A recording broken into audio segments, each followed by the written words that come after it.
What up, mi gente? Hope I find you all in good health and with high hopes. This is the FOF podcast. We live in very unique times.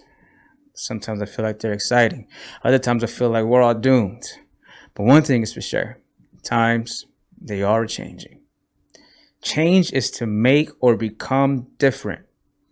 If only we're that simple, Webster. Shouldn't it be? Do you have trouble embracing change? I guess it depends on what's changing, right? A change in opinion is naturally way more than a change in outfit. A change of heart more than a change in opinion. A change of lifestyle more than a change of heart. But there's a few things that haven't changed throughout life, throughout time. And rightfully so. Compassion, love. Some things are so right that they transcend evolution. They transcend species. They defy gravity because when somebody loves you, they can make you feel like you're flying. And hopefully it's something that we've all felt. Love, compassion for one another, for ourselves. We are all deserving of it, not one person more important than the other. As powerful as love and compassion can be, the lack of can lead to straight ugliness. Sometimes you see and hear things that just doesn't make any sense. Sometimes it can make you sick. I'm sure you've all been through it once or thrice, asking yourself, how could anybody with a heart do that? Or how could that have happened?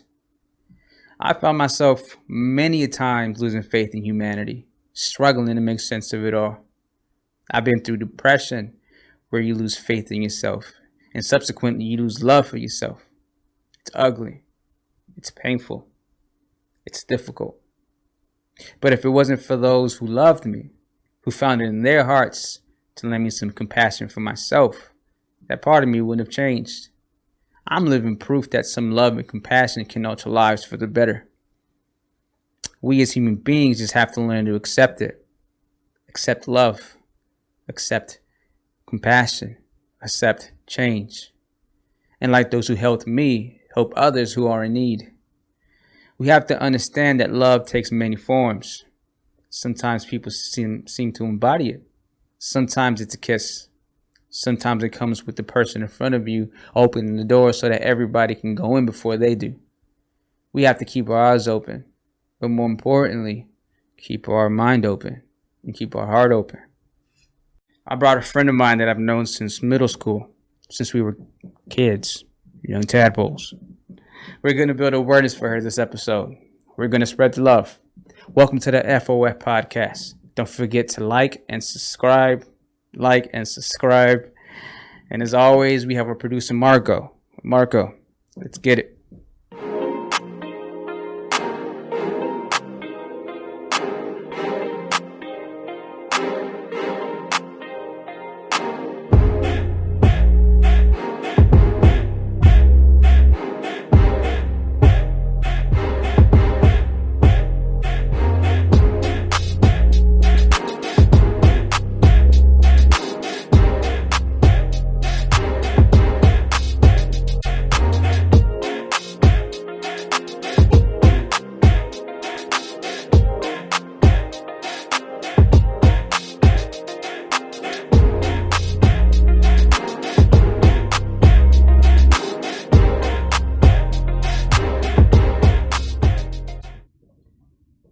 All right, welcome everybody once again to the FOF podcast. We here, it's our mission to make a positive impact in our youth, that's in our community. We want to get monetized so that we can help our scholarship program, so please don't forget to like and subscribe. I am Jay, aka Johnny Longdays. Let's introduce our panel as we always do. That handsome devil over there, his name is Anselmo. I wasn't sure if we were talking about me or G, but one of us. Okay, so hey guys, I'm Anselmo. Many of you guys know me already. We've been doing this for 7 weeks now. Well, I must say, John has a knack for the monologue. Go ahead and transition that, Marco. Getting Selmo on the screen. Yeah, John has a knack for this whole monologue thing. He sets the bar really high. Now I'm afraid to do mine because it's not going to live up to the hype. Oh, man. I appreciate that. How was your day, though, Simon? It was good. I can't complain at all. I can't see you from over here. I know we got this set up, but, it's good. It'll work. It'll work. All right, all right. And as always, we have D Money, the lovely D. Hi everybody. How you doing? Good to be here. Hope everyone is doing well. How you doing with this heat, D? It's not even hot to me, honestly. For real? Yeah, You it's do got really that cold not. on. I like the heat. I'm a fan of the heat. I don't like it when it's too hot. Like once it passes, I don't know, 90s, then that's like when I start to complain. Right now is like perfect temperature. I'm horrible with the cold. Really? I'm the opposite. I can't. I don't do well in the heat. I mean, I'm sitting here next to G, G, what's good, G? Man? Here, you know, in a sweater. And a hoodie. How ironic. And But yeah, I'm good today, man. Yeah, I when- don't know. I feel like I'm in a good mood. When Because you- I had 4 days off. I don't know. Oh yeah, man, That'll of do it. course. That's the That's trick. pretty good. Yeah. When are you gonna get out there, bro, and play some football with the kids? Oh man, I thought you were gonna say when you go out there and pay some bills. Well, Well, I'm pretty sure you're gonna, you know. yeah. I don't have to tell you that, But yeah, man, I'm getting in shape. I've been running. Maybe that's why I feel good too. bro. Yeah. So that's Yeah. always a good thing. Yeah, man, I'm in a good mood. Yeah, that'll definitely do it. Well, I though. just was coming through traffic today, and I don't know. I know you guys know about the thing that's going in Fairfield with everybody back here and everybody. A whole like mushroom crowd just up in the air. We can see it all the way from over here. I know. Yeah, Yeah, it's pretty Wow. crazy. Yeah. I didn't see it actually. for real. Yeah, No, I coming didn't from see Berkeley, it. at least you can just see the whole like a mushroom cloud. It's like an going up. atom bomb Yeah. got detonated over there. But other than that, I'm doing good. So, do you want to introduce our guest, or should I do it? I'm gonna do it. Joining us today, as I mentioned in the monologue, my friend that I've known since I was a young tadpole. What up, Jackie? Hello. Thank you for having me. How you doing? I'm doing amazing. I'm doing great. Thank you. Thank you again for having me, all of you guys. I'm excited. And yeah, How you doing in this sweltering heat? Are you a hot weather person like D? I like the heat when there's air conditioner. Oh, And and no, but I really like the heat. It's why I decided to go to school in Southern California. I wanted to go and be in the sun and stuff like that. You know, like I'm really brown and I love it. You know, and I get more darker in the summer. So yeah, I'm a heat person. It's Cool. all good Cool, as long man. as there's air conditioning. You know? so I've known you since Helms, right? Yes, since Uh, 6th grade. 6th grade. So that's close to 20 years. People don't know my age. 20 years. Yeah, I guess so, huh? It's been such a long time, and you know you Damn. don't really realize it because you know you don't do the math. You know, it's just kind of like you chalk it up to middle school. You're like, I don't know, it's just middle school, but if you chalk, you know, if you start to add up or subtract the years, it's ridiculous. It It's seems like a ridiculous lot. amount. Yeah, honestly, yeah. So Gio, in one of these episodes, called me a social butterfly. Did you think I was a social butterfly back then? Yeah, you were a social butterfly. I just remember my memories of you were like a really sweet person. Like you were always really, really, really sweet. There was never like a mean bone in you. Like, you know? Yeah. I remember you just always smiling. You were a ladies' man for sure. What? Yes. Look at that I smile. wasn't. And then yeah, it was really cool. Actually, like I really like related to you a lot because it was like you were like one of my only Salvadorian friends, like my first Salvadorian friends. Yeah, we were outnumbered. Yeah, we were super outnumbered, so Yeah. it's good. We got these genes though. You do, some good old G's, you know. You know, I think we were talking about on the phone. We were talking about how old we are, which you know we kind of mentioned. We gave you guys a mathematical equation to figure out there, but I don't really get my age. I get like super younger, and you get it. You said you get it too. You get it pretty often, right? Yeah. I tell people what my age is. Sometimes I lie, but yeah, when I tell them, they're like, they can't believe it, and I think that's kind of why I date younger, cause yeah, Because you can. Yeah, I Let's guess I can. Let's just chalk it out. yeah. All right, so let's kind of get into it. You know, so we're here. I think my main goal is to like build awareness because, you know, hopefully it can get to somebody who probably needs it. And you know, I'm honored that you took the time to come out here and talk to us. Because I know that, you said that you were probably a little nervous. I am. Yes, I am. But I think that that hopefully 20 years of knowing you kind of broke that ice, and hopefully that's, it reaches somebody. So let's kind of start with just a simple question here. So when you were younger, say when we were growing up, what were some of the experiences that you had to go through? Okay, so let me really introduce myself. So my name is Jackie Duarte. I was born in San Francisco to Salvadoran parents, first generation here. And I was raised in San Pablo, Richmond my whole life. Davis Park was like my spot. And Dover Elementary was where everything started. And I would say my childhood was rough, in a sense. I had a really good childhood as far as my parents goes. They worked. My mom was a housekeeper. She worked cleaning houses for rich people and stuff like that. I remember being maybe 7 years old or younger, starting to go and help her clean some houses. Sometimes she would just take me.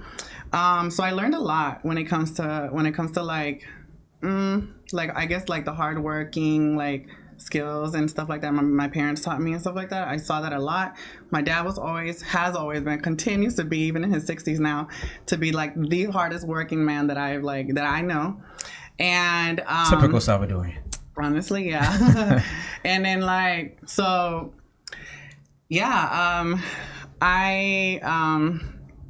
growing up, I would say the tough parts were school. School was tough. I remember elementary school a lot. I blocked out a lot of middle and high school. And the reasons were because I was just going through a lot. Like I mentioned, my parents were, they migrated here from El Salvador. They did the best that they could. They, they did what they thought was right in those times. I was the first child, and I was kind of like the guinea pig. So, like a lot of us when we're first childs and stuff like that. So it was really hard to go to school. I guess I was different to a lot of people. A lot of people didn't understand me at school. And then going home, it was kind of the same thing. So I was really friendly to everyone. I don't think I was ever mean to people. But when I was home, I was just really to myself. I was always really lonely, honestly. Even though I had a lot of people around me, or I wanted to incorporate myself to to groups and stuff, but in reality, I was super lonely. And I don't know if I should get into it already. No, it's just a conversation. I feel middle school and those ages are tough in general for young people. Right. There's a lot of changes going on, and so I could only imagine that if you don't feel like you have a group that really connects and understands you, that you could really feel, outcasted or left out, and you don't have those friends. So I think that is something that maybe that people could benefit from hearing a little bit about. That's scary, because I know even myself, sometimes you feel lonely and you don't have a lot of people in your corner, or at least you don't feel like it sometimes as a young person without a lot of understanding and stuff. How do you guys feel too about that? Well, you kind of mentioned it before, right, Selma, where you felt like you weren't included with Latino because you weren't Latino enough. Yeah. And then you loved to play basketball, but you weren't necessarily included too much in the basketball. So you kind of went through that too, during high school. Yeah.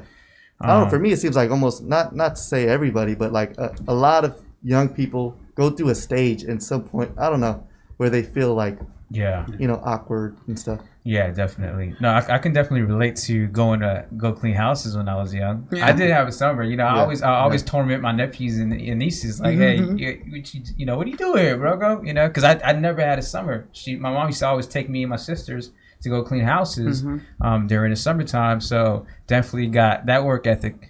When I was young, and I still have it. But I did build a lot of good habits. Because I never leave any dishes in the sink, and just subconsciously, my mom's yelling at me. Yeah, exactly.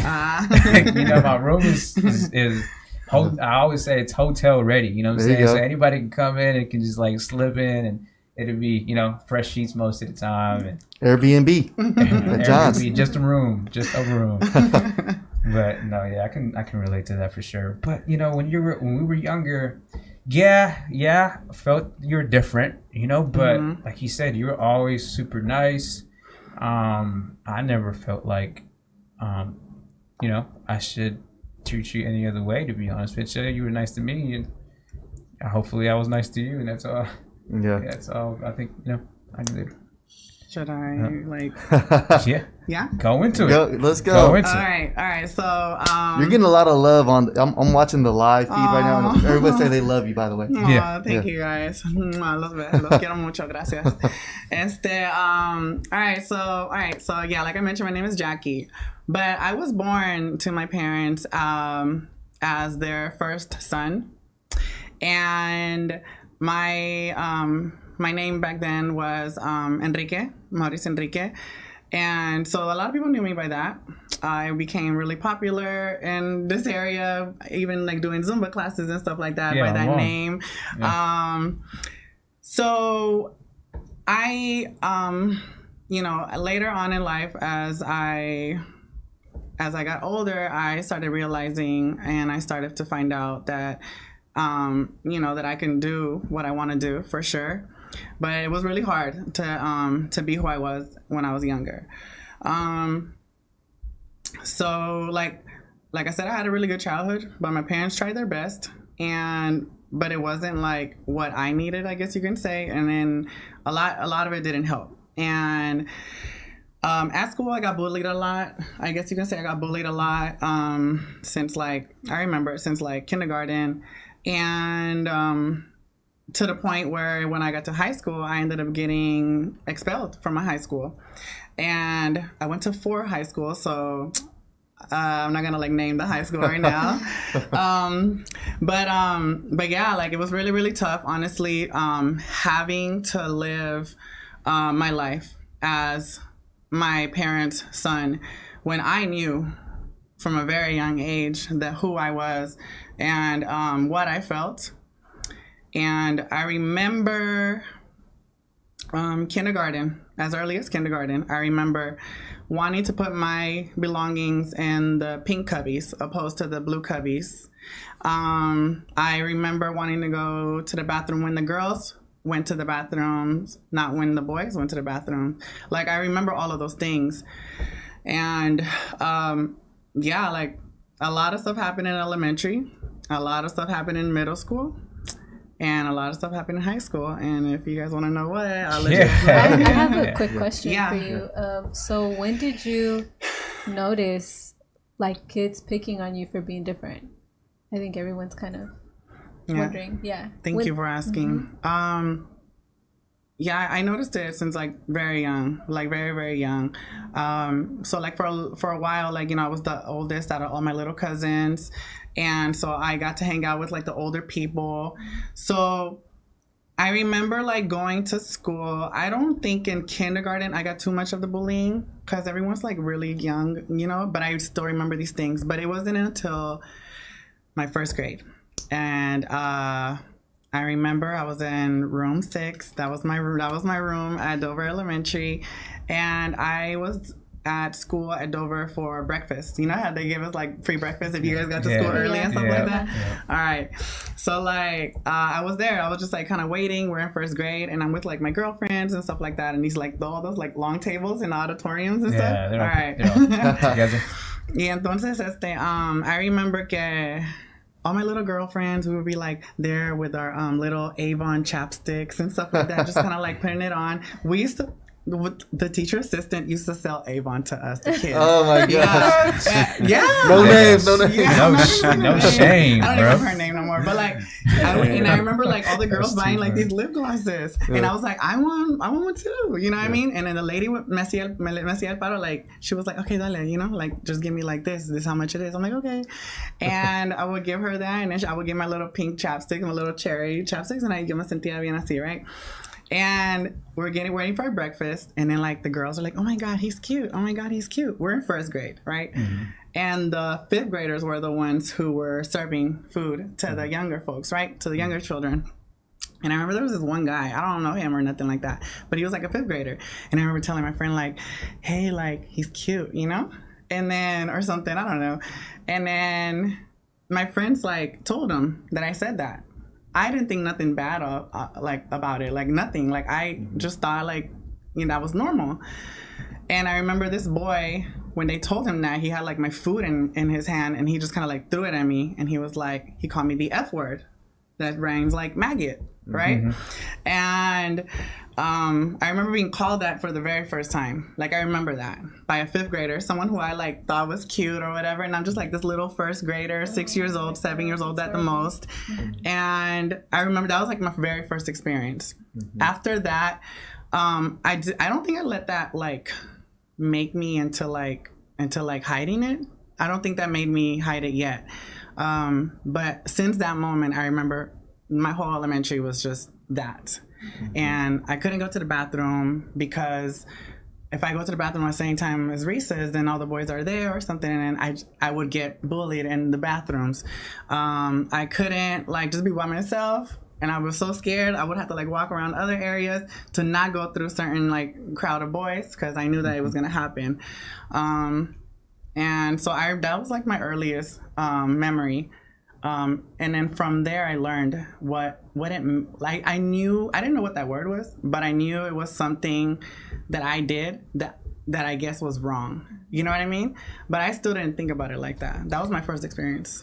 I'll tell you one thing. What middle school? I'm sorry. What elementary school was it? I was at Dover Elementary in San Pablo. Dover Elementary got child labor going on, having 5th graders work in the morning, handing out breakfast. Yeah. Shame on you. I don't think about that, But Araceli Vasquez says you are the best Zumba instructor that she's had. Yeah. My mom and I love your classes. Thank you, Araceli. You're so sweet. And a lot of people viewing probably don't know, but Jackie actually came out and led a Zumba class at the very first 5K that we organized. And she came out and did that for us, and people were out there doing Zumba, and it was a great experience for a lot of people. A lot of people don't remember that probably, but yeah, thank you for doing that. So that's how we first met, and that's how the little backstory history there. Yeah. Of course. So how long have you been doing Zumba, and is that something you still do? Okay, so I started 10 years ago. This or 9 years ago, 9 or 10 years ago. This month, and I stopped doing it a couple of months ago. I started to do it through Zoom, during the pandemic and stuff like that. Yeah, I mean, I did it like on and off for the past. The last 2 years I did it like on and off, but before that I went straight. Like it was like full on Zumba and dancing. Dance was like my thing. Yeah, I did it for like almost 10 years. Yeah. Wow. So I build a good rapport with my community. I remember being able to do a lot with dance. It was the way, it's international, like it's international language. It's like all of us can understand dance. So it was like one of the best times of my life. One of the highlights of my life, I think, is where I also found myself and grew and then gained a lot of confidence to take on this like really like cruel world that does have really good people in it, but yeah. I have a quick question. Have you ever done Zumba as Jackie? Yeah. I think my very first time was 2 years ago. Before moving away to Riverside, when I got accepted to UC Riverside and I moved to Riverside, and I remember I did it, and it was empowering to me, but it was also very uncomfortable at the same time because like I don't know, it was just brand new. All these people knew me as a certain name and a certain like to be this person or whatever that they thought me to be, and then like learned who I was and stuff. And now I'm just like presenting myself like, hey, I'm Jackie. And it was hard. It was a little hard. I remember people even like telling me, some of my students even told me like, no, I'm not gonna call you Jackie. I'm gonna call you Kike because that's how I knew you as. And then I was like, no, you're not. And then and then I was like, this is my studio. And then she was like, okay. And then I was like, yeah, honey, get it straight. And I was like, But people did it out of love. It's not like that. I never took it like, oh, like she's hella disrespecting me. Obviously she was, but like I didn't take it like that. Yeah. So you cover pretty much elementary school. In middle school, you said you blocked it off. pretty much. Yeah. So okay. So, I remember like uniforms, the uniforms and stuff like that, and I think it was like brand new to our school around that time, the uniforms and stuff like that. I think we were like the guinea pigs for like a lot of stuff. And I remember the boys would wear the pants, khaki. In our school we had blue pants and then the white shirts, right? And then the blue sweaters. In my school, in my elementary. Oh, I thought you meant Helms. Oh no. Okay. So like I remember like at elementary, like like the boys wore pants and then the shirts with the blue sweaters, and then the girls would wear the skirts, and then they also had shorts and then the blue sweaters. So what I did was we did buy pants. But my mom was like super sweet, and then she allowed me to like wear shorts, and because she was like, I don't know, she just allowed me, right? I like shorts, but what she didn't know was that when I got to school, I would roll them all the way up. So I would be like, I'm gonna feminize these shorts as much as possible, And this sweater ain't about to be on top of me. No, it's about to be around my hips. That's my skirt. You know what I mean? And I remember doing that. Like I hella remember doing that. Can I say hella? Yeah. Whatever you want. Like, if it slips out, it comes out. It's good. It's not the radio. All right, for sure. Entonces, I remember doing all of that. Y pues, elementary was hard because I was learning that that's when I learned that a lot of people weren't going to accept me. That's when I learned that. But I still continued to be who I was, and I still continued to do me. Before I moved to middle school, I want to say like in 4th grade or 5th grade, there was this one person. I'm not gonna say his name. I'm not gonna out you. But like there was this person who was like my only guy friend, my only one guy friend that continued to be my friend since I met him in kindergarten. And he was actually one of the people who all the girls liked. He had a new girlfriend every week. Like all my friends dated him. He was like a guy's guy. They would hang out at the creek, after school and all that type of stuff. Like he was a guy. Like he would be in his bicycle and all that type of stuff. And like I had a super deep crush on him, right? And then like a big crush on him. And I wanted to tell this story because as children, like we learn that we're not supposed to do things, quote unquote. You know what I mean? Mm-hmm. We learn how to hate. We learn how to be scared. We learn all those things because in reality, like I wasn't afraid of like just living my life and being me. It wasn't until more and more things started happening. And he was an example of that too, because I remember playing kickball. And kickball was like my shit. Kickball and tetherball. I was the queen in tetherball. And then like, we were waiting in line to kick. We were on the same team, him and I. And I hope you remember this. And we were just talking. He was like my cool friend. And he turned around, and we're both like in 4th or 5th grade, like I told you. And he turns around and he was like, and that time he's like, Kike. I was like, yeah. He was like, if you were a girl, you'd be my girlfriend. And I was like, and I wanted to scream like, I am a girl, like, I am, like, I promise you I am, like, I promise you. And I remember him saying, and I was just like, it was like, I still remember that as the sweetest thing ever because it was like the most purest, the most innocent. Yeah. He knew that he couldn't say it out loud, but he was able to say it to me. And I think that was like a gift to me, so that later on in life, like today, I can share this and be like, see, like, like it's not that we're born hating, it's not that we're born, it's we learn these things. And I remember that, and I remember him telling me like, and I would take you to the creek like all my friends take their girlfriends, and I was like, oh my god, like, and I was like, that's really cool, whatever.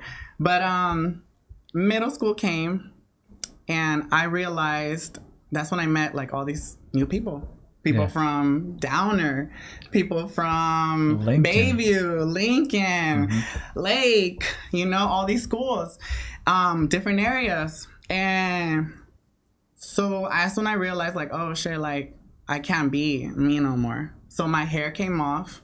I started to cut I think I left my hair still, but like my style changed. I tried to like fit in so that I can like blend in so that people didn't bully me. And I remember John being one of the people in one of our classes. I forgot his name. The professor, like the teacher, I mean. Oh, Mr. Garrett. Yeah, that was his name? Room 21 or something like that? Yeah. Yeah. You're remembering numbers for sure. Yeah. Y me acuerdo que him and our other friend, John, can I say his name? Yeah. Our other friend named Jonathan. They were both like really, really cool. Jonathan was still a little bit more reserved when it came to me, but John Guzman was like hella always sweet to me. And so I like tried to make friends with them. And I knew that they knew that I was different. Sorry, my boyfriend's here. They like what we're talking about. Honk of approval. There you go. It was like, that's Jonathan. Real. Michael got sound effects on the thing there. You are in Richmond, California, y'all, so y'all know what that is.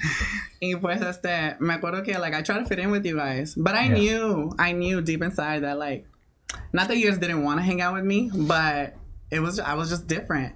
But you were never like hella mean. You were never mean at all to me, and. I don't think either Jonathan, I, or Juanito. No, he was never mean to me either. We never really paid it too much mind, to be honest with you. It just seemed like you always gravitated towards the girls, Definitely. you know. So, but we would always chop it up and talk.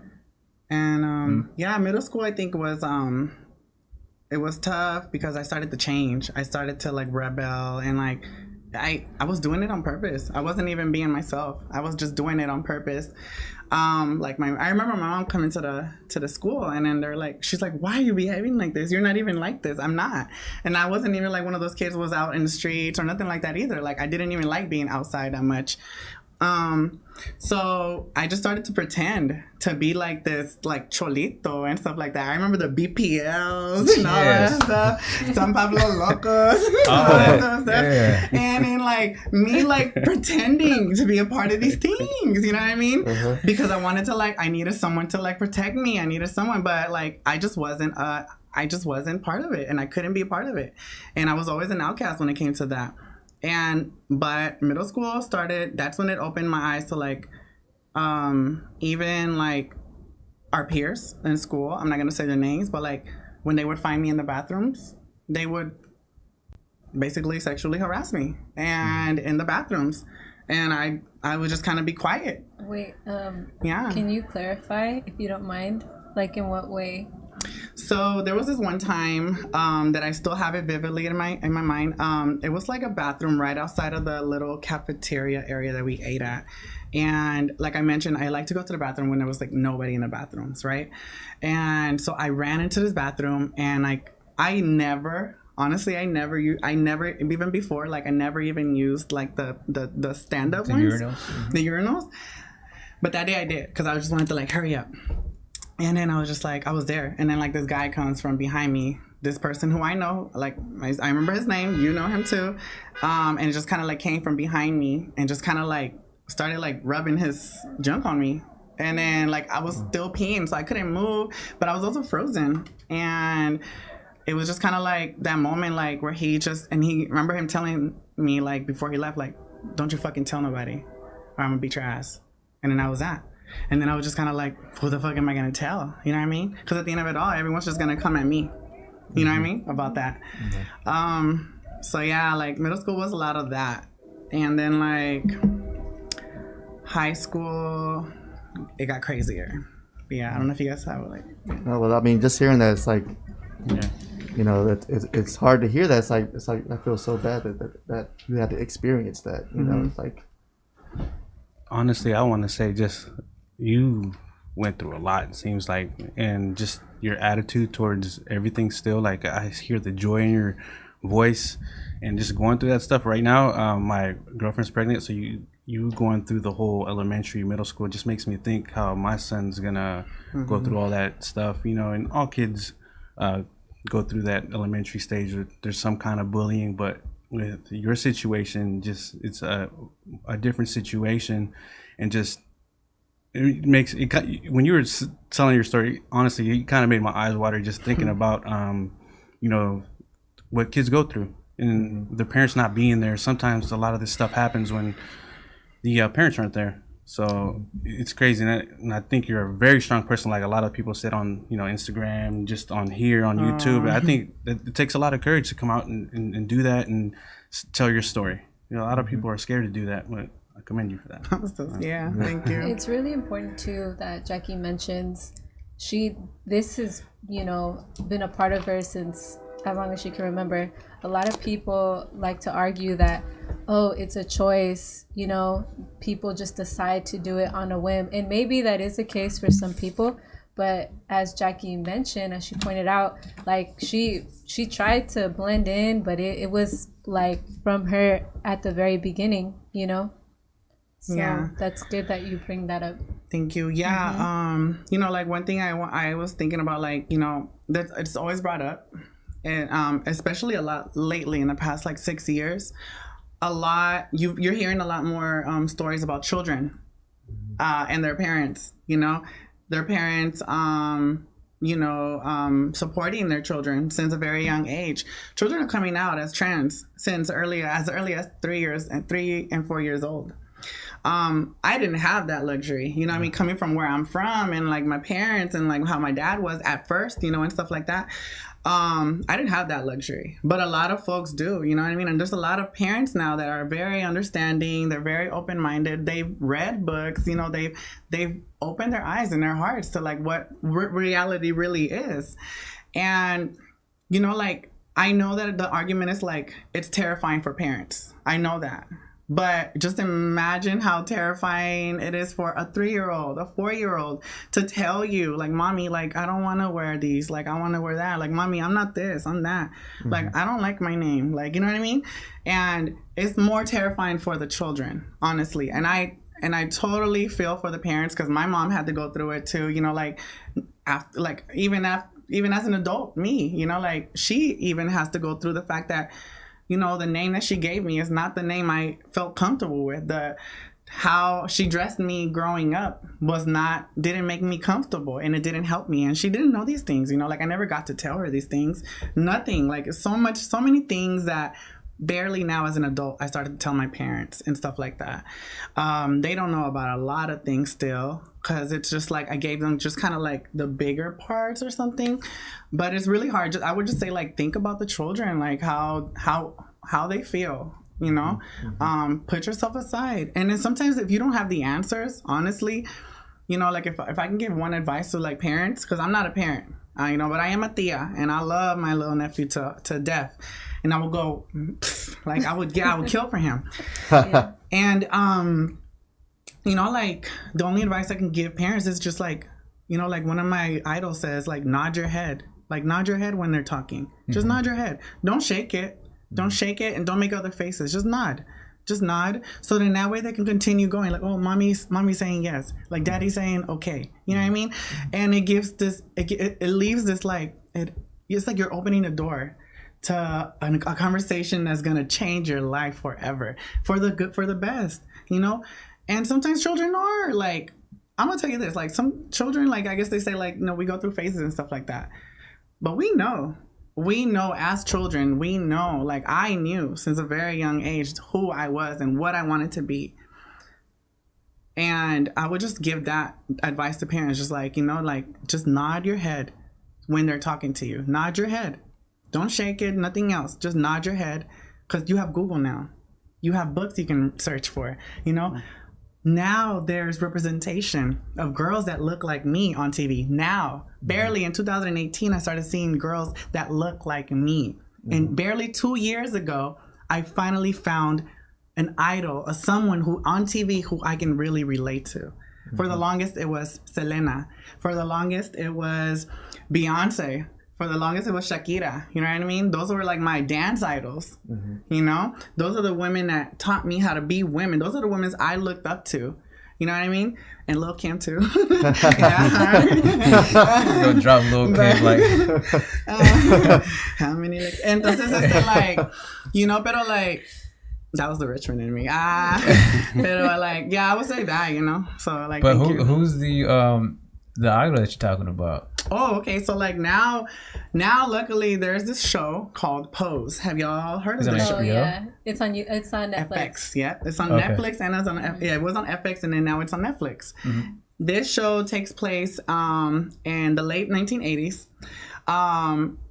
When the ball scenes were like on and popping. Now the ball scenes is this, like the ballroom scenes is this. In New York, there was this ball scene that started to happen because a lot of trans women, trans men, gay and lesbian folks, non-binary folks of color, even in the gay communities, they were not accepted because back in the day, the bars, the restaurants for gay people were mainly white, and then like they were still like in these like, you know, like rich people like neighborhoods.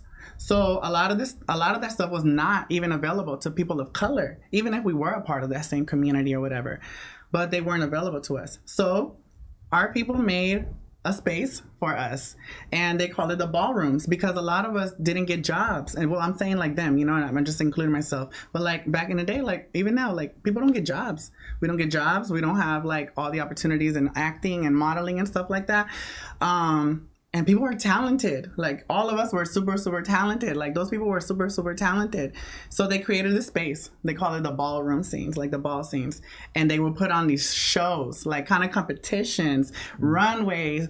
People will come out and show their talents, sewing talents, singing talents, walking talents. And so now this show takes place in the late 1980s. It's shining light finally on that. The ballroom scene is pioneer. I'm telling y'all right now, it's pioneer, and I'm not making this shit up. It's pioneer to a lot of the shit that y'all wear, that we all wear. It's pioneer to the music we listen to. It's pioneer to just like just everything, style, fashion, language.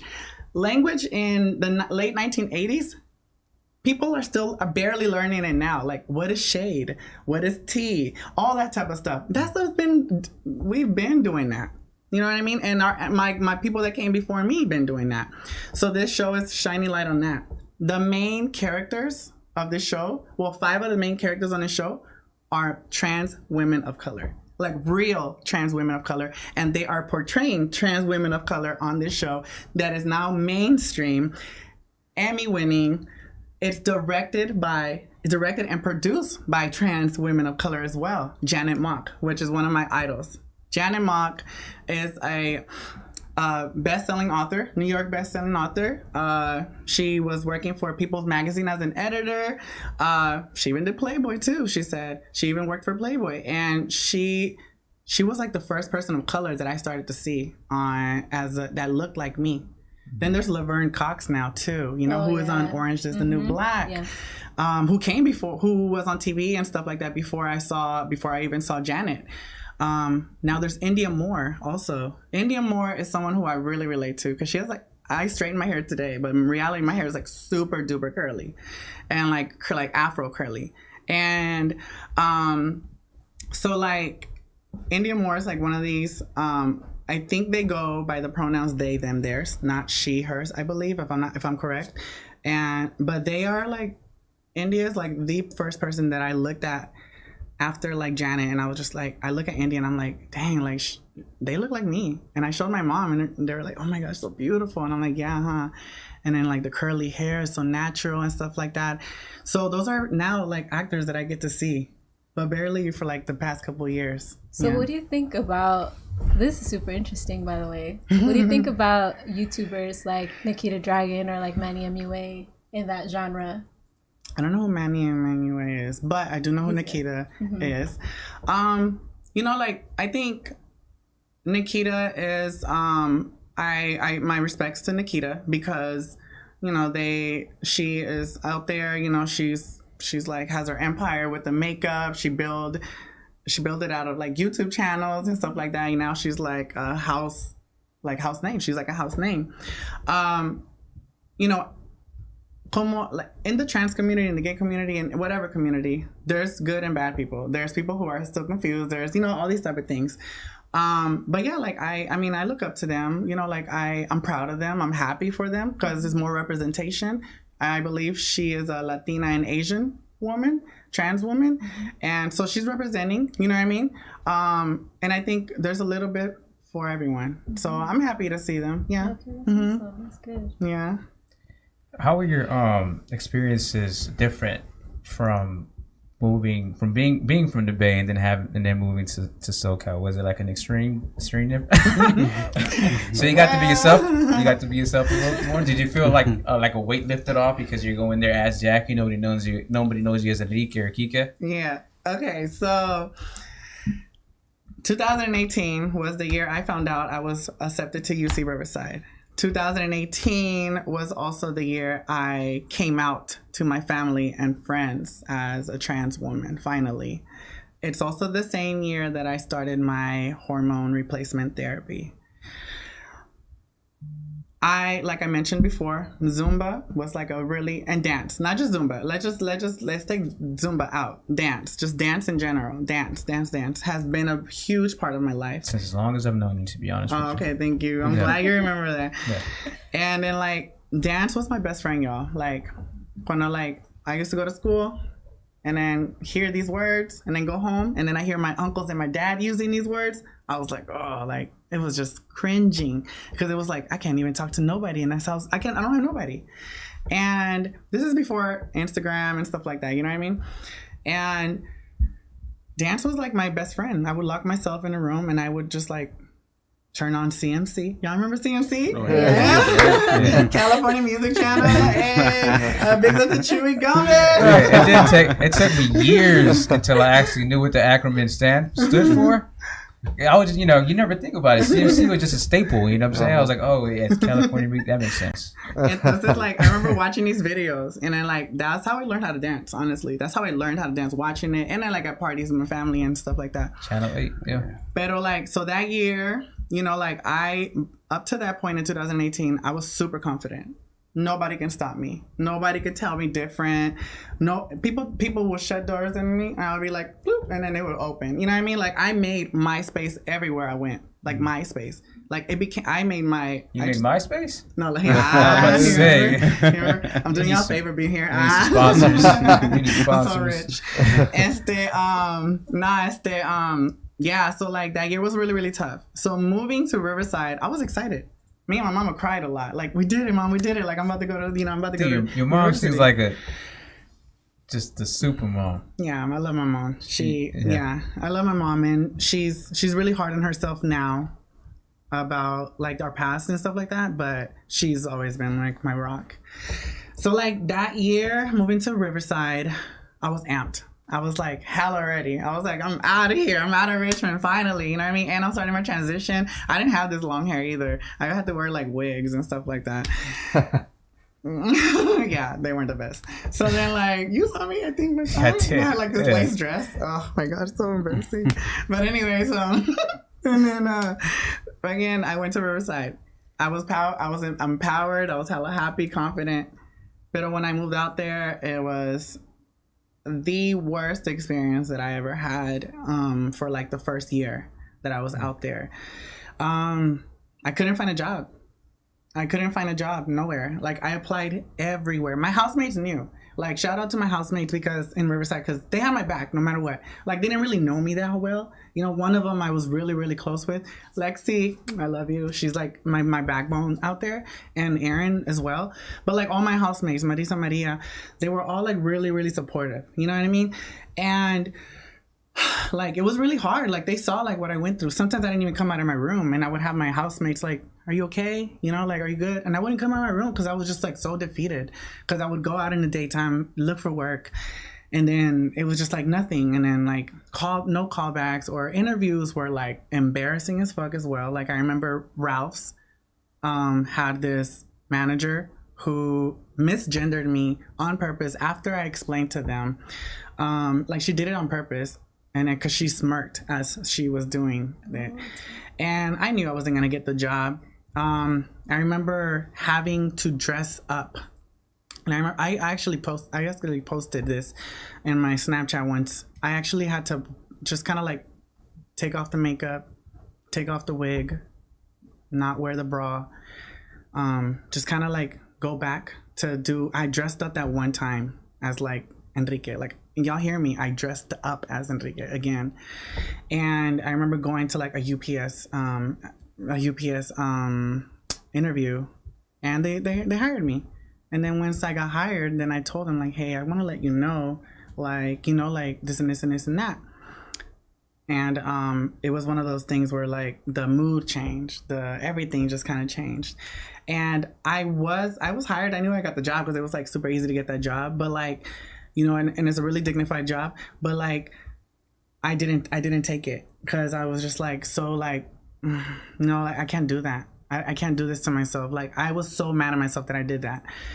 I couldn't find a job. nowhere. I remember going to like this restaurant, and that I knew was hiring because the waitresses told me that they were hiring. And then my friends even were there at lunch one day, and the manager told them themselves, y'all should work here because I'm hiring. And I remember meeting that manager twice, even before and after my friends went, and he still told me no. So it was tough. It was really, really tough. I don't know if y'all know what hormone replacement therapy is. No, let us. And also, Yeah. can you also tell us the biggest differences you notice while taking the hormone replacement therapy? Because I mean that's this is the biggest difference. Nah, the biggest difference was that all this confidence that I had built up, because I had already went through the bullying, I had already went through humiliation, I had already went through abuse, I had already went through assault. Like, I had already went through a lot. So I wasn't like, you know, tripping off of it and stuff like that. But I would say it was just like the lack of confidence. Everything just kind of went down, and I wasn't this strong person that I know who I am. Like, you know, like I just wasn't. I became angry. I became just, I don't know. I just wasn't happy. It was really, really sad. And I don't think I started to find some sort of happiness. Well, my two housemates that I really, really love. I mean, I love all my housemates, but like Lexi really had my back since the beginning. And then like I met Aaron, who I really, really, really love too. They had my back. My housemates in general, they always had my back, and I love all of y'all. But like, you know, they managed to keep me happy to a point. And then I found love, and like 5-6 months after I moved out there, I found love. And I found love in someone who had never even talked to a trans person before. A guy who, he even later on admitted to me, like, I was one of those people who like would use the F words against guys, you know? And when I found him and when I found love, I started to feel some type of like, okay, starting to feel like home, you know, like I'm building my own life now. And this is someone I'm like, dang, like this person really has my back. This person even told me, like my partner told me, like, you know, like, I remember, I know you were broke, and I know that you were, you know, that you couldn't do this and you couldn't do that, but like, I knew I could provide for you in that moment. I'm not going to give you money, he said, but I remember you. Now, I know that you didn't have no money for food. So that's why I took you out to eat every night. And it's true. He did take me out to eat every night. And I felt amazing because I was like, okay, finally, like, you know, and somebody saw me for me. So that uplifted me a lot. And I'm hella thankful for him. And then in June, I finally went to an interview at I went to my community college that I was out there, because I didn't end up going to UC Riverside. It was so stressful. Like, I didn't even get to finish my classes that one class that I needed to get to start UCR. I was just like hella stressed out. So I went to community college, and I was just like, you know what? I need to find me a job. I think I could do it here. And I was like, and I'm gonna get the highest paying job in this school.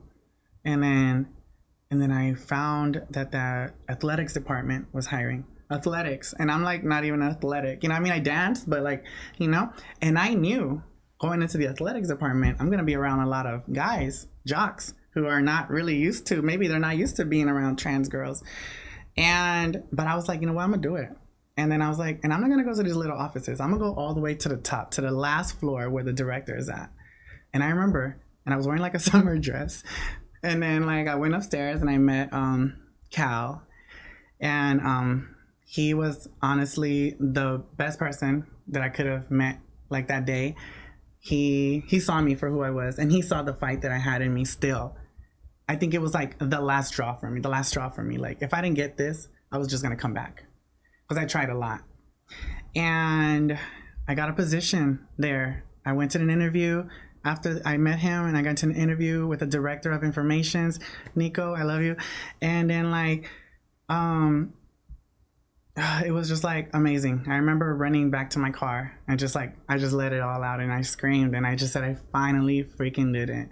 And then I just like, it was just like, I did it. Like, I did it for myself. So it was really tough, but like, si no hubiera pasado por todo eso, like I wouldn't be as strong as I am now. And I'm glad that I went through all of that, in a sense, even though it was so super painful.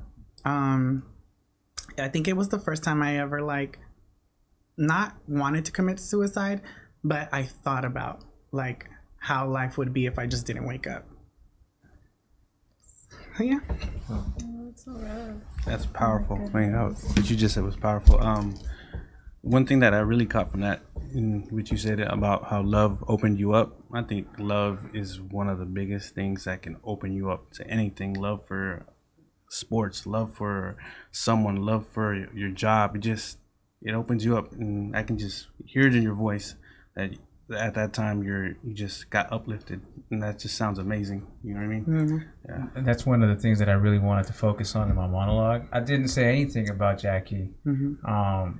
Because I still, even for myself, I find it strange having to explain, that she's transgender, because to me, it's just Jackie. So it's hard for me to try to separate the two.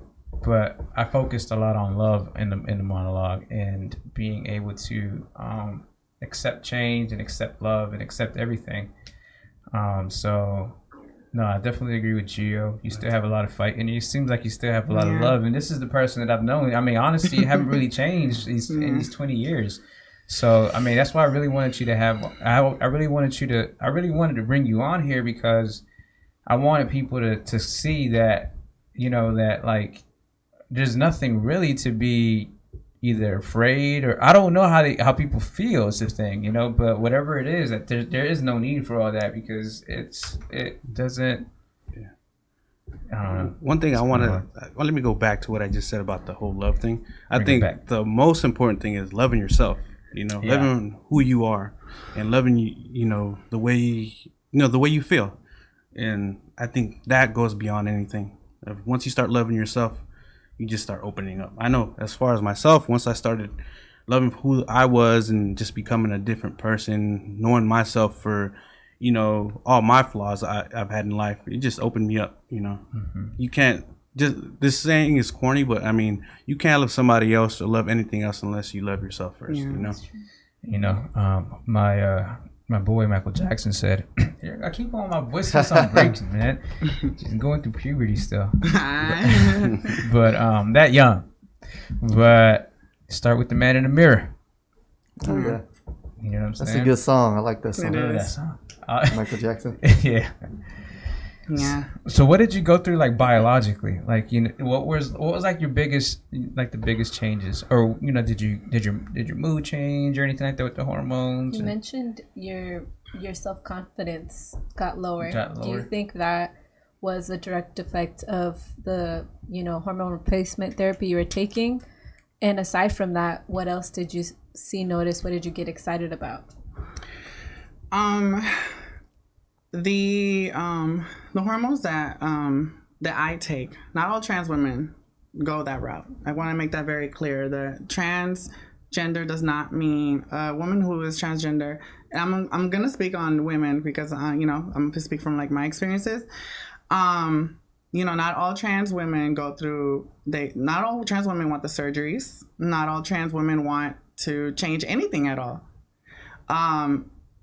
We're all different. You know, it's just like everyone else in here. Some women just like different things on their body, so they change them. Some guys wish they had a bigger penis. You know, like it's just like, you know what I mean? It is what it is. And like, so for me, yes, I know that the hormones definitely changed my way of. It enhanced or like made me stronger in the way of thinking, but it definitely, one of the symptoms is depression, definitely. And then, like, when going to your question and stuff like that, like, I mean, the biggest changes were just, like, my whole body is just, like, under a transformation. Like, my whole body is just, like, taking in this medicine that is making me happy because it is changing my physicality. I do feel much more confident now because I get to see the the changes that these hormones made for me, and I'm super excited to like what else are you gonna, what else will they do, you know? And I would say that, like, all of that. And just to shed a little bit of light, Marco, could you put up the stats that we have here? So these are just the stats of the rate of, because I wanted to highlight this because this was this needs to be highlighted. Thank you. So the rate of teen suicide when it comes to everybody there, and you can see that, you know, transgender or conforming Yes.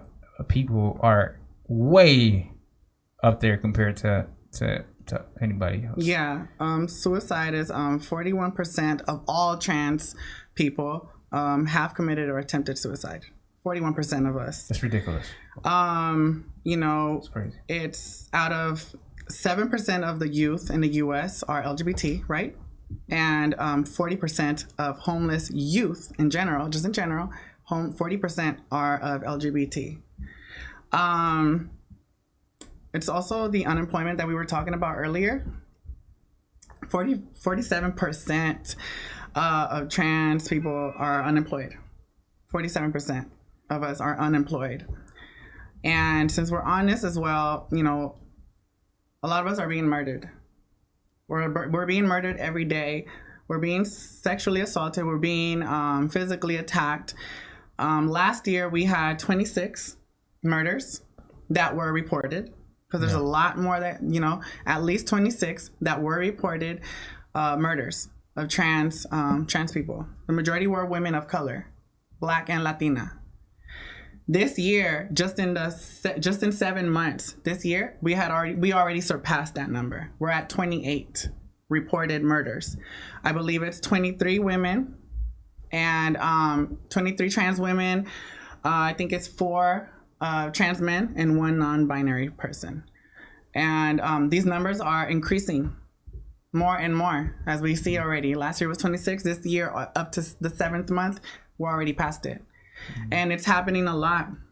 Alexia from New York City. I mean, from New York. Oh my God, I'm so dumb. From Puerto Rico. From Puerto Rico, sorry. New York City, From Puerto Rico was murdered earlier this year. Because she wanted to use the restroom. She just needed to use the restroom. She was someone who was homeless and she's a trans woman in Puerto Rico. She was harassed for wanting to use the women's restroom. And later on that evening, there was this video that it surfaced. These guys looking for her, driving around. You can hear them calling her like loca and all this type of, and saying like all these derogatory things. And she was found murdered that night. Just going out their way to find her. Huh? Like going out their way. Oh, they went out the way, yeah. Because it was one of those things where we're looked at as like, oh, she wanted to use the restroom, and they did not like that. And, you know, she's looked at as a pervert now just for wanting to use the restroom. Something that we all need to do. You know what I mean? There's bills that are trying to like be passed for kids not to use the restrooms of their choice in schools and stuff like that. It's ridiculous.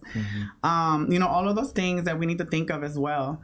And since we're on it, like I wanted to like really touch on like, you know, like my purpose of being here and my story, and I will share it now, is I was hella scared to come onto this podcast. He told me like 2 weeks ago. John told me 2 weeks ago. I was just kind of like being iffy. I was like not responding, leaving him on red. I was like thinking, you know, it wasn't like I wanted to just leave him on red. It was more like I don't know if I want to answer yet. And then I remember like saying yes, and then I was like, wait, hold on, no. And then it was just kind of like a lot of back and forth. You know, the murder thing, the attack thing is really scary. The reason I did not post it on my Instagram or my Facebook and stuff like that, and I asked folks to message me if they wanted to watch, and a lot of folks are watching it, and I'm really happy, is because in 2018, I went to the mall in Riverside, and I remember this is in the very first year of me starting my transition. So my breasts were barely starting to grow, but they were there already, and like I was still looking like, you know, I wasn't getting hired because I was looking the way I guess I was looking, and people didn't like it. I remember going to this mall early in the morning because I needed makeup to go to like this interview or something, and I remember like just I was like, I'm gonna just go real quick. I was just wearing my pajamas, little Adidas little zip up, and then my hair was like already growing, but it was like super short still, and I put a hat on, and I just went to the mall, right? And when I was there, I was like, oh my God, I gotta pee, right? And I was like, I really, really gotta pee. Like, I really had to pee. But I was like, fuck, like, I don't have makeup on. I don't have, like, my hair's not long enough. You know, like, I'm not, like, dressed up as, you know what I mean? As Jackie or whatever, I guess you can say. Like, I just didn't have no, like, whatever. And I was like, and I remember going to the bathroom, and that was the very first time that I was like, fuck, like, what do I do? And I had to pee hella bad. And the fact that I had to stop outside of the girls' and the boys' bathroom because there was no all-gender restroom at this mall. And I was just kind of like, what do I do? Like, fuck. And I saw like this lady looking at me while she walked into the girls' bathroom. And I was like, oh, I don't think I want to go in there. She looks mean. And then like, oh, I'm going to just go to the boys' bathroom. And I'm going to just run to the stall and I'm going to just go in there, you know? And I did that. And I ran into the boys' bathroom. I ran into the stall and I just like locked myself in there. And then like I used the bathroom. And coming out of the stall, I noticed somebody was there on like kneel down on the ground. And I was just like, fuck. So I was like, all right, let me wash my hands and let me just get out of here. And as I was there, this person was like looking at me and I had to walk close to him to dry my hands. And as I saw these eyes just kind of like creeping up at me, like it was just weird, of like anger or hate or something. And I just remember hearing him say like, you fucking queer. And then I was just kind of like taken back, you know? And I was just like, and I just looked at him and I was just like, because he was like kneeling down doing something. And then I was just like, I just left. I just left that bathroom. Then I just went straight to my car and then that was it. And I was just kind of like breathing hard. I was just kind of like, do I go back and beat him up? Or like, what do I do? Like, you know, like, because the Richmond and me still wanted to come out. I was like, I was ready to kick you, you know what I mean? I was like, these strong legs ain't here for nothing. But like, no, I'm just kidding. But like, no, I'm not kidding. But like, you know, like that moment was like, as I could joke about it now, and it's not a joking matter. Like, it was hella scary. Then my very first time visiting my family again for Christmas break that same year in San Francisco, I went to go visit one of my friends who was a bouncer at a nightclub. And I was like, all right, let me go. You know what I mean? Let me go. And I put on this red dress and I had my wig on, heels on, whatever. And then I went to this nightclub or whatever. And as I was waiting for my friend, because he was a bouncer at this club, I was outside waiting like everyone does, like after the club and stuff like that. And there's like a Burger King right next door. Some people are just like eating. I was just waiting. And I was physically attacked by a group of guys that I noticed that inside the club, they were like staring at me, but not with like, oh, I want you, but I want you. Like, you know, like I want to beat you up. And I got attacked. And I remember like being punched in the face and stuff like that. And then people like reacting like, wait, what's going on? Like, why are you doing this? And then like they ran. And then like my friend like came out like just seconds too late. And then him and his like security guy friends like tried to look for the guys. I was like, just leave it alone. Like, you're not going to find them. And the most scariest part was this year. And that was what scared me back, like not in the closet again, but because 2 years later, we're talking about now, because the other stuff was in 2018, I changed a lot. Like my physicality changed, like a lot, everything. So I didn't look like the same person anymore in January, February. And I remember moving back here and some guy stopped me, like, you know, like just kind of like was like, what's up? Like, you know, you cute type of thing, whatever. And I was just like, I know, like, you know. And then like we like pulled over. He got my number and I gave him mine. Like we got each other's numbers, whatever. That's kind of old school style right there. I like Amazon driver. He was on the clock. Get him. No, entonces, I remember like me and him meeting. He was like really handsome guy. You know, like I'm not gonna lie, he was like really handsome guy, 6'6" guy. tall for him, tall glass of water. Yeah, and I was yeah. And entonces like, I remember meeting him, but in my mind, I thought he knows, like he knows I'm trans, like he has to know. You know what I mean? In my mind, I was like, he has to know, because I still had that mentality of people treating me a certain way, of people looking at me, of people not wanting to give me a job and stuff like that. Like I still had that mentality, like, you know, guys not wanting to hug me, so they shake my hand instead, but they hug all my friends, like all that stuff that went down in Riverside. So I really thought like he knew, and I was like, oh my god, he knows, and he thinks I'm pretty. Like, okay, cool. And then whatever, and then like we exchanged numbers, we hung out a couple of times, like just like conversing. I went to go see him after, like outside of his job at Hilltop Mall, whatever, where they parked the Amazon trucks. And one day he made a comment that made me realize that he did not know that I was trans. And I was like, oh shit, like he doesn't even know. And he was falling hard. Like he was like texting me, calling me, like nonstop. He wanted me to meet his brother, all these things. Is it okay to see the story? Because I mean, yeah, is it okay to say? I'm gonna say it because I wanna like share it to like I want my trans sisters and trans brothers and non-binary folks to like, you know, to get something out of it. And I want to end. I'm gonna want to end it with this other part that I want to say is like, basically, I ended up telling this person over the phone, like, hey, like, you know, I want to let you know something, but I didn't realize that I needed to tell you this until you made a comment. And that's when I realized I needed to tell you and have this conversation with you, because I didn't know where this was gonna go next. You know, like, I don't know, like we hadn't moved on to like sex or nothing like that. But, you know, I was just kind of like, I think I need to tell him, because he really likes me. And we had already known each other for like 2 weeks already by this time. I told him I'm trans. And it was the first time that I was threatened to be killed.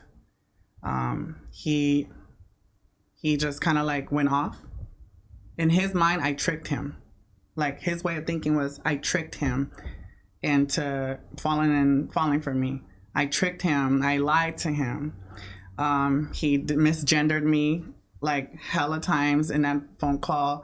He told me he was going to blow my head off, and he was going to look for me all over Richmond and ask for me in Richmond, because he knew that I was a dance instructor. And he was like, I'm gonna find you and I'm gonna blow your fucking head off. And he just kept saying it.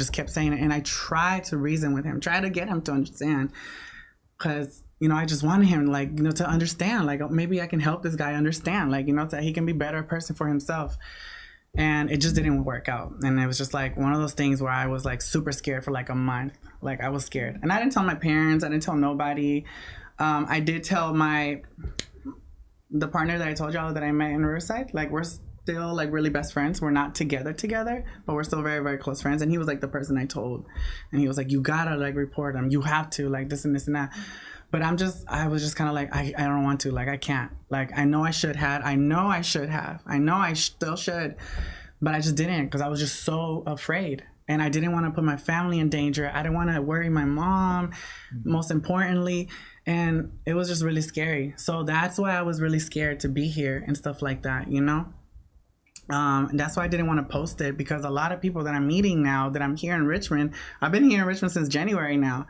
I wasn't planning on being here this long. So now I'm meeting like all these people that I'm brand new to them. Like, who's this new girl on the block? And you know what I mean? And I'm just like flattered, but like at the same time, it's like, it's dangerous, because like I'm meeting all these people. A lot of people, you know, maybe they like ask you for numbers, or like, you know, when you go out, they ask you for like, if you want to dance, or if you want like a drink. And I'm like, yeah, I'm not stupid.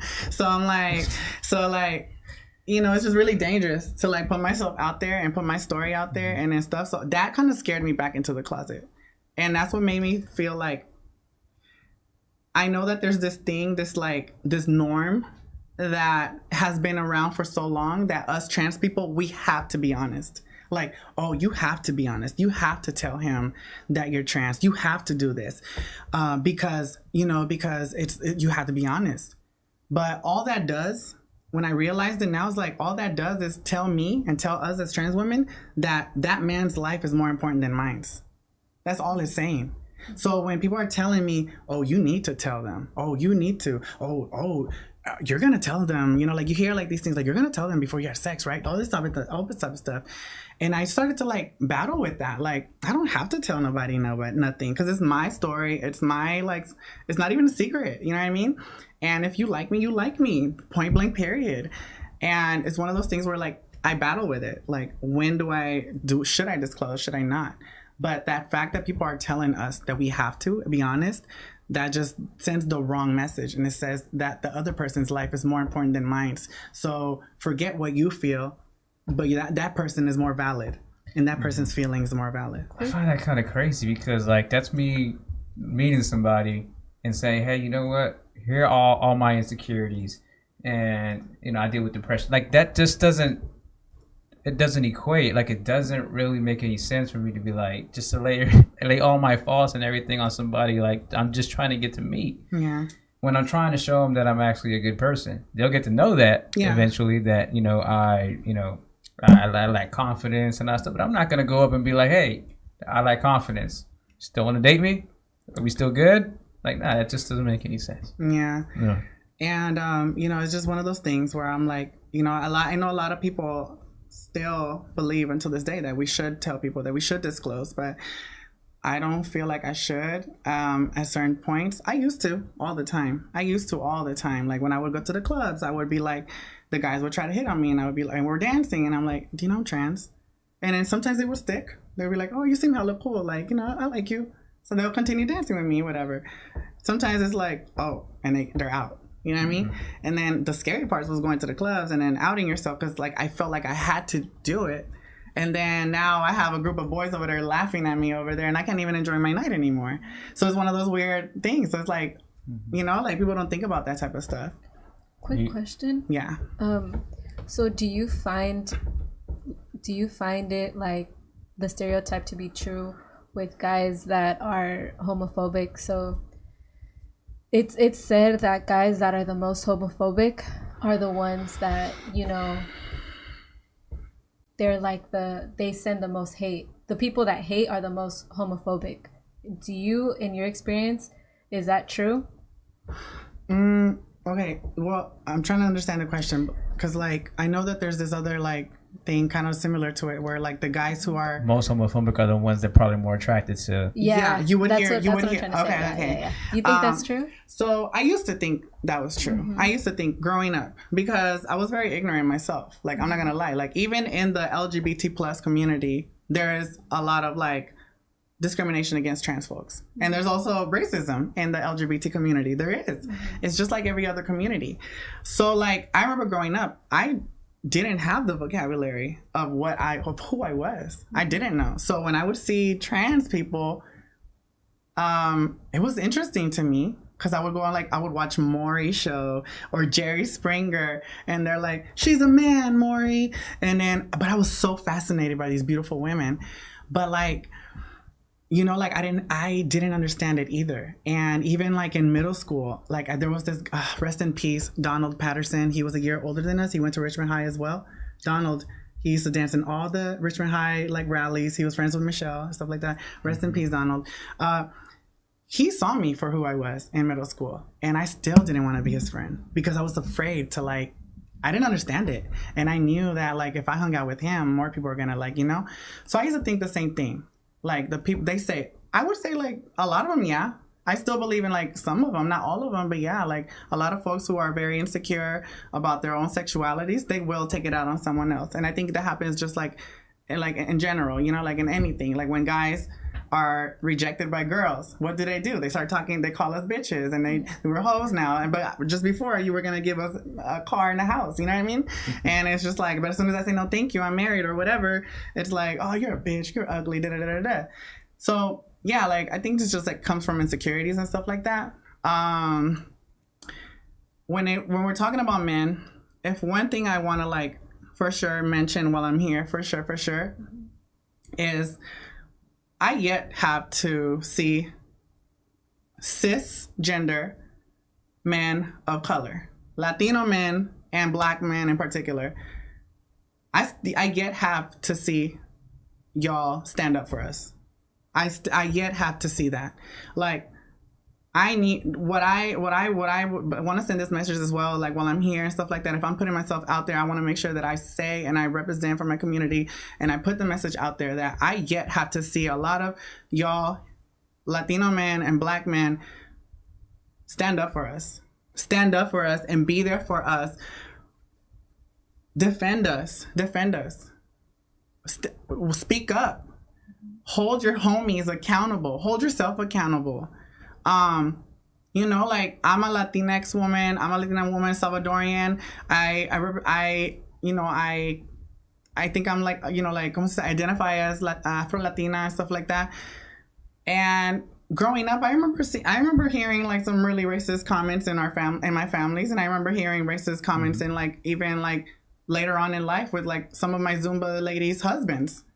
And I remember me always like not being a part of that no more.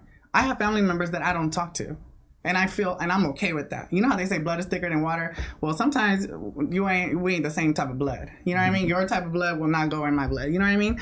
And I'm a firm believer of that. So like, you know, one of my things is like, I yet had to see that. Like, there's 3 women who were just brutally attacked in LA and Hollywood. This video has been surfacing a lot. These videos were actually taken from the people who were harassing these people, humiliating these people. It's really scary to see this video what happened to Eden the doll and her two other friends who are like other influencers and models. They were brutally attacked in LA just over the weekend. There was this one part of one of the videos that upsetted me the most. And it upset me the most because I know those guys, as far as like, I see those guys here in Richmond. Right. I see those guys in Riverside. I see those guys everywhere. Those 2 Latino guys were running up. I think they were running up to defend the girls, because they from afar, they saw 3 girls being attacked. So I remember seeing these 2 guys in this video, this one portion of the video, the guys are running up, like already like pulling up their pants and all that type of stuff, to like kind of and get in front of the girls, to like be like, what's up, homie, like to the guy. When the guy, I don't know, outed them, or they realized that they were trans, and they said, oh, my bad. And instead they went and became part of the humiliating. You hear in the videos, hey, would you let her suck your all this type of stuff? And they're like, nah, I'll slap the shit. You know, like all that type of things. And just a minute ago, you thought, like, I mean, you saw women, but just because you found out that they were trans women, they're beautiful women too, you didn't defend them no more. And I think a lot of that shit happens still to this day. Like now, like it's happening now. And I want to hold y'all accountable. Like, that's why I'm like hella happy that y'all brought me on here. And, you know, when the wording on the descriptions of the flyers and stuff like that, I wanted to make sure that what was going to be on there, what was going to be the correct wording for me and for my community. Because this is my first time that I'm going to put my life, like, I'm really thankful. Like I told my mom, I'm thankful for these platforms, and I'm going to use this platform as much as I can for this, you know, for the time that I'm here. But what happens after I leave here? My life now, I'm outing myself right now. So now when I go outside, people are going to be like, oh, that's that transgender girl that was on the thing. Now I'm not even just a woman no more. And I wanted to emphasize in the description of the flyer, like, oh, no, don't put me as transgender female. No. Emphasize my womanhood first. Like, you know what I mean? Because we're not respected as women a lot. And if I'm going to be here in Richmond, I'm going to put my life on the line. I'm going to put my family's life on the line. I want to make sure that I do this right. Yeah. So that's why I'm like, I wanted to make sure I hold y'all accountable as men of color, Latino men, Mexican men, Salvadorian men, Latinx men, whatever. Women also. Because at the end of it all, we need y'all too. We need women too to like be on our side. Because, you know, for me, I didn't have the luxury of being able to start transitioning since very young. I couldn't, you know. I had these conversations with my mom. My mom feels really, really bad about not not doing something and before. But I tell her, like, Mom, it's not, like, we're here now. You know what I mean? We're here now. Let's move on. Let's see what we can do now. You're hella supporting me now. You're taking me to all my appointments that I need to go to. You're gonna be the one that you're gonna be the one that's gonna take care of me when I need to be taken care of and stuff like that. And you're doing it now. But like what I'm trying to say is, like, I didn't have the luxury of going through puberty younger as a woman. So I still need help in certain things. You know what I mean? I know how to carry myself. I'm still being myself. I was always this person. Yeah. You know what I mean? Just my physicality changed. That's it. But I was always this person. I always saw myself as a girl, but I want to hold y'all accountable. Like, y'all here and y'all right there too. Like, I want to hold y'all accountable because it sucks to know that I don't have my people's back. Like, no one has my back when it comes to like being outside in the streets and stuff like that. Mm-hmm. It's scary as fuck. And that's why a lot of us don't want to have these conversations, don't want to have these interviews.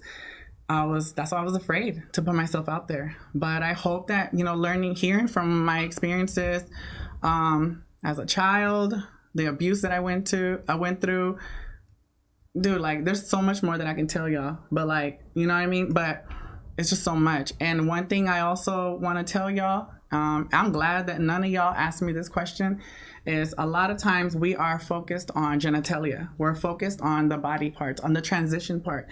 But the most important things is to like speak about unemployment. Speak about the murders that are happening. Speak about the discrimination that happens within our own cities. When we ask people what their genitalia is, we are basically dehumanizing trans women and trans men or non-binary folks. Now we're just reduced to bodies. Now we're just a body now. That's like and then now you take away only that. Like, the only takeaway is, so-and-so is going to go through surgery, or, wow, this is so powerful. They're going to go through surgery and I'm so happy for them. Da-da-da-da. But like, no, like, not all of us are the same. Not all of us are going to go through surgery. Not all of us are doing hormones. And before all of that, like, let's talk about, it takes away from the conversations of the folks who are homeless, and they're homeless right now and they don't have nowhere to live.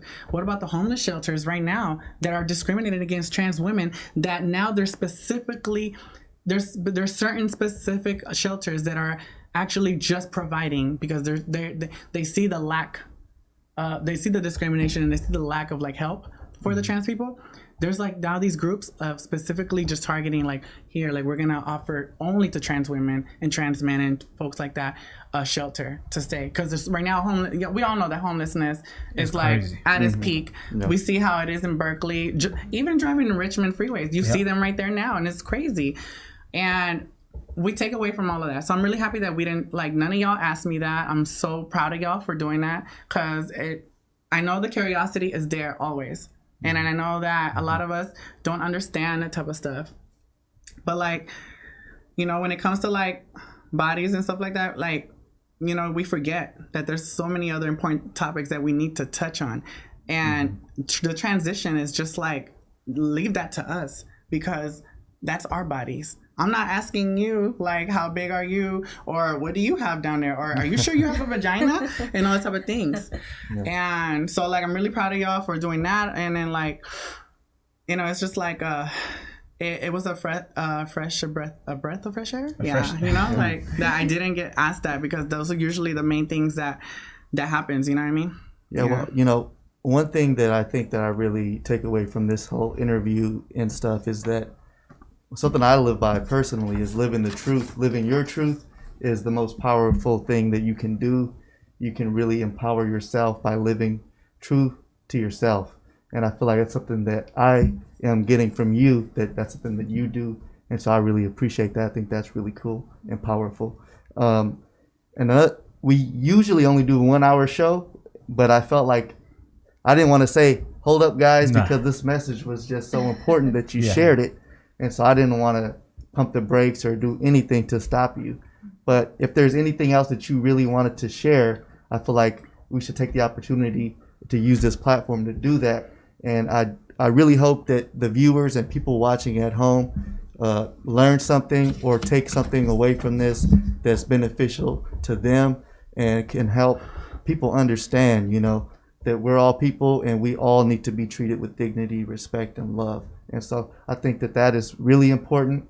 But if there's anything else that you really wanted to share, I don't want to take that. I have my notes, and I'm like, I needed to make sure that I got everything on there. Like one of the things that I really wanted to touch on as well, that like when we talked about the bathroom situations, like we have to think about this, that it's a civil right. You know what I mean?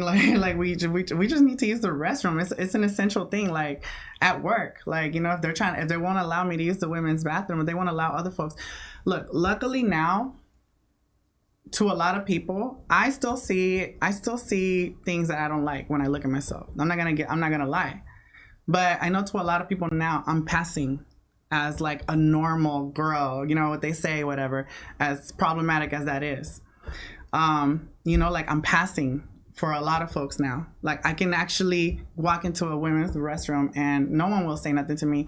And I'm hella confident we're walking into those restrooms and stuff like that. But there's a lot of folks who are barely starting their transition or never go through like hormones, never do surgeries, that, they don't feel comfortable going to the other bathroom that they're othered to, and they can't do that. So all these bills of like children, like finding out that they can't go to bathrooms and stuff like that, like it's really ridiculous, because we have to think about, there's a correlation, and the most important thing is that like there's a correlation between when Black folks were not allowed to use restrooms, that they had to walk like really, really far to use their restrooms. Here we're talking about like the racism and stuff like that, Mm-hmm. And this is like, now there's a correlation with like everything that we're going through as well. You know what I mean? So I wanted to make sure that I related the two, because at the end of it all, like a lot of us, like Black Lives Matter is, I think it's like one of the most important things that like has come out. Like, like I'm there for it. Like I'm all there for it. You know what I mean? As a Afro-Latina woman, as my best friends are, a Black experience, and, and I related to them so much. To the Black community, I related so much to the Black community, more than to the Mexican community, more than to like any other community. I promise you I did. And you know why? Because I went through a lot of shit, just like I saw my other friends going through. I've been called the N-word. I've been called the N-word like in attack modes. You know what I mean? Like not with the A, with the ER at the end.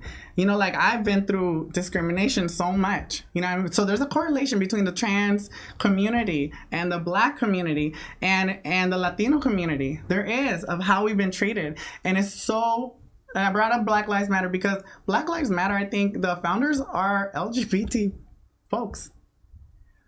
LGBT folks. I think one of them is a non-binary person. The other one is a lesbian person. You know what I mean? So they did this because all Black lives matter. You know what I mean? Like Black lives matter. So when it comes to like the fact that we have to fight and the fact that we have to post Black trans lives matter too. You know what I mean? Yeah. That sucks. Mm-hmm. It sucks because this work that was founded was for all Black people. But when it's a Black trans woman being attacked, when it's a Black trans woman not getting hired, it's okay, because at this point they're not part of the Black community no more. That's what it looks like. Mm-hmm. You know what I mean? And it's not, I'm not saying the foundation is like that. It's just the society makes it this. Society made it into something so hateful. You know what I mean? Where it has been splitting people up. Mm-hmm. And as long as the thing is that we don't have to feed into the hate. Like y'all mentioned right now, and I'm super proud of like myself when it comes to this. I don't care how much I've been through. I've been sexually assaulted. I've been abused as a child. I've been a lot. Like there's a lot of stories that we can talk about. We could have done podcasts today on a lot of different things, honestly. Mm-hmm. And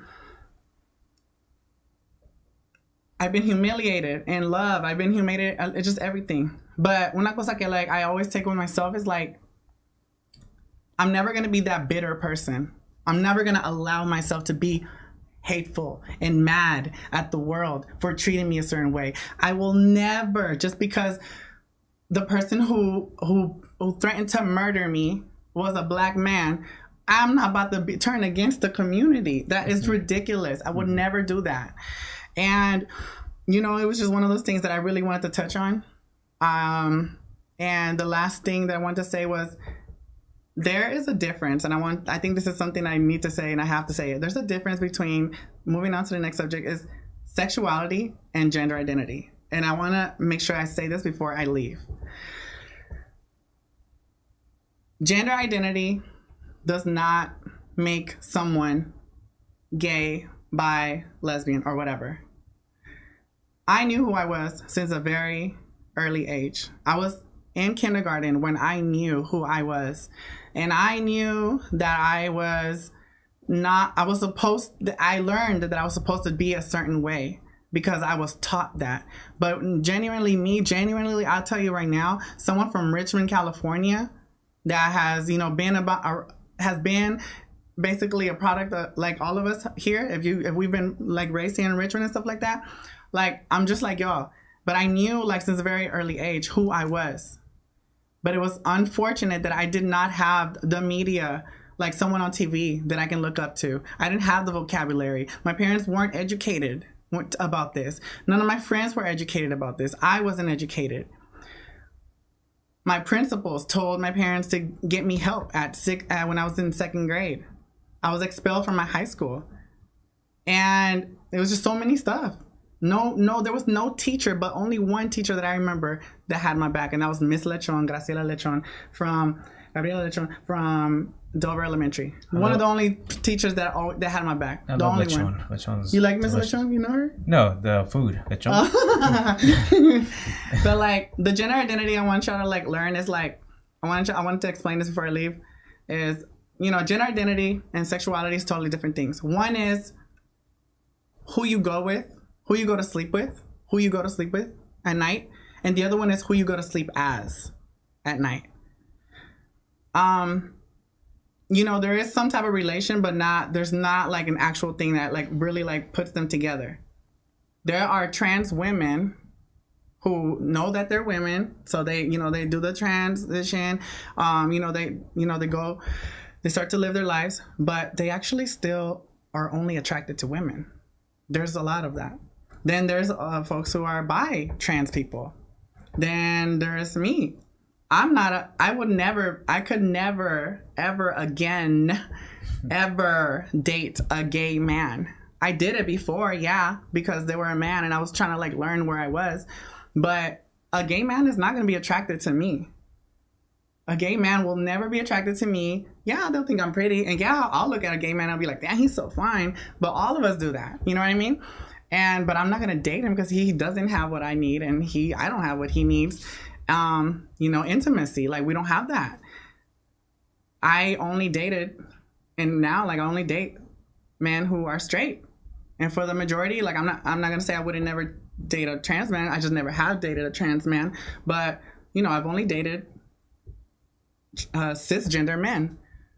And cisgender men are those men who were assigned male at birth and they identify with that, whether you're gay or straight. You know what I mean? You could be a cisgender person. But for me, it was like cisgender straight guys. So that was for me. So in my explanation is I'm a heterosexual transgender woman.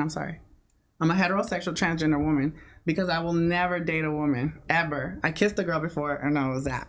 And I was in Rosarito, Mexico. But like, other than that, like, you know what I mean? Like, I would never. And, it's just like, trans is just like, the transgender part is just like my identity. Like, I'm a woman, and I just gotta make sure that y'all know that I'm a woman first before anything. And then the sexuality thing is totally different. You know what I mean? Totally different. So I wanted to make sure I explained that because a lot of people still don't understand that. But yeah, I don't know. Yeah, I hope I did y'all proud. I hope I did everything I could. You did your homework. You came prepared with everything. She came with notes. She came with what is that? A refresher. Some hot Cheetos. She got some snacks. I do got some hot Cheetos. I didn't see the hot Cheetos. All right, y'all. Let's wrap this up. So, do you have any shout outs that you want to? Oh man, I didn't come prepared with any shout outs today, but you guys? D? No shout out today. Just thank you so much for coming. I feel like it was super insightful and I'm really glad, Jackie came on here, and I hope everyone here learned a thing or two, Shout out to all the people who tuned in, stayed in, commented, and was listening to the story, because I think it needs to be heard on platforms like this. And of course, we want to thank Jackie for, coming out to YouTube and just telling the story. As far as me, I feel like I was really into it, and something that I needed to hear, people need to hear, and it's just, I'm glad we can have this platform to use it. Yeah. Thank you guys, and I want to shout you guys out for having me here for sure. Like, this is great. Great work that y'all are doing. So I want to shout y'all moving forward. It's a really great organization. Check them out. If this is your first time hearing about them, I participated the very first 5K. 10K? 5K? 5K. Yeah, 5K. I participated before. It was a great experience. I want to shout out all of y'all who tuned in. Like Gio said, I want to thank y'all for always supporting me, for always being there for me as well. And for those of you who just met me, I want to thank y'all too for like sticking through the whole conversation. I hope you got something out of it. I really do. I love y'all. Just spread love, because right now we're in times of a lot of hate, and we just need each other's back. Like, we really need to support one another. And the more conversations we have like this, the better. So have those uncomfortable conversations, have them, because if not, we're always going to stay like in the same mind frame, and we're never going to learn, and we're never going to evolve. We want our children to be better than us, and better than us, then it doesn't just necessarily mean money. It means like, let's be better people. So I want to shout all of y'all out who are fathers, who are like willing to listen to this, and hopefully y'all learn about this type of stuff. I love y'all. Follow me on Instagram and Snapchat under Icy Girl Jackie. Icy Girl, like sweetie. I love y'all. Los quiero mucho, de verdad. Oh, and River, I love you, River. Okay. All right. So, Selma, you weren't here last episode, and Selma was having a vacation. Wow. He went to Tahoe and Reno, right? Yeah. Reno and Tahoe. Little road trip. Cool. So last episode, I started a new segment called Femoms. So I want to highlight phenomenal women that are moms out there. I was raised in a single mom household, so it's something that I like to do. I think it's very merited. So tonight, I'm going to shout out Maritza Guzman, not related. She's a phenomenal mom and my femom for this episode. So I'm using phenomenal, and I'm breaking it down to femom. I had to explain that last time because I forgot to explain it. I just ran right into it. So she's a hardworking mother of 2 and an amazing human being. She started her own little business that makes a whole bunch of customized trinkets that I know you guys would love, and I know some of you guys need. And yes, her last name is Guzman, not related, but we do kind of look alike. And that's pretty much all I have for tonight.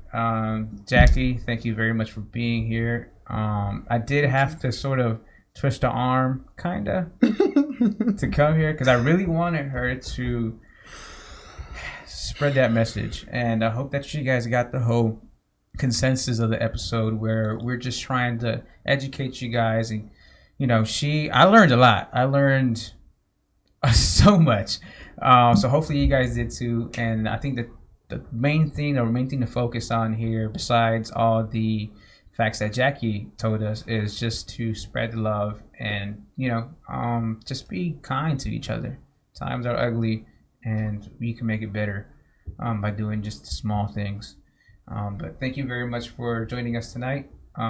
Everybody commented. Today was absolutely amazing. I think that it was probably our best episode by far. Yeah, no doubt. Most insightful for sure. Mm-hmm. This is the FYF Podcast. Thank you for tuning in. Peace. Aww.